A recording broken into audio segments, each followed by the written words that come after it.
The matter is coming up for taxation, and that being an application to set aside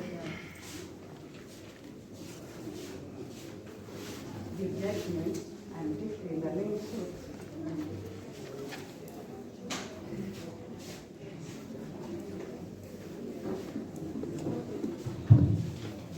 Does not stay taxation of judgment creditor giver.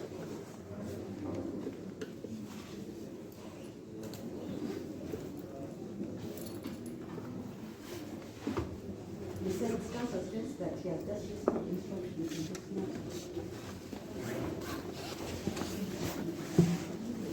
which is abundant life, even doing